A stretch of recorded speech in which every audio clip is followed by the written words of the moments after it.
বন্ধুরা, এরকম ভিডিও পেতে আমাদের চ্যানেলটি প্রথমে লাইক করো, তারপরে আমাদের চ্যানেলটি সাবস্ক্রাইব করো এবং বেল আইকন বাজিয়ে আমাদের পাশে থাকো নেক্সট ভিডিও পাওয়ার জন্য।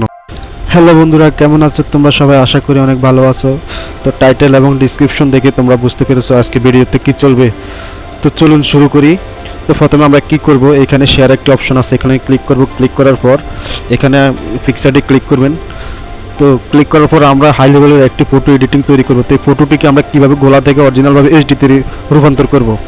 তো প্রথমে এখানে টুলসে যাওয়ার পর এখানে অ্যাডজাস্ট, এখানে ক্লিক করার পর এখানে চেয়ারিটি আছে, এখানে ক্লিক করব। ক্লিক করার পর আমাদের ফটোটি অর্ধেক গর্জিয়াস হয়ে গেছে এবং এখানে রিটেক্স আছে, এখানে ক্লিক করে এইচডি প্রোটেক্টেড এটা দিলে আপনার এইচডি প্রোটেক্টেড যখন ক্লিক করবেন তখন আপনার ফটোটি পুরা এইচডি হয়ে যাবে। তো বন্ধুরা ধৈর্য ধরে একটু দেখুন, দেখলে কিছু শিখতে পারবেন। দেখুন বন্ধুরা, দেখুন আমার আগের ফটো আর এখনকার ফটো কত রাতে দিনে বহুত পার্থক্য। তো বন্ধুরা, ভিডিওতে যদি কিছু শিখতে পারো তো অবশ্যই একটি লাইক এবং সাবস্ক্রাইব করবে। আজকে ভিডিওটি এই পর্যন্ত, সবাই ভালো থাকবেন।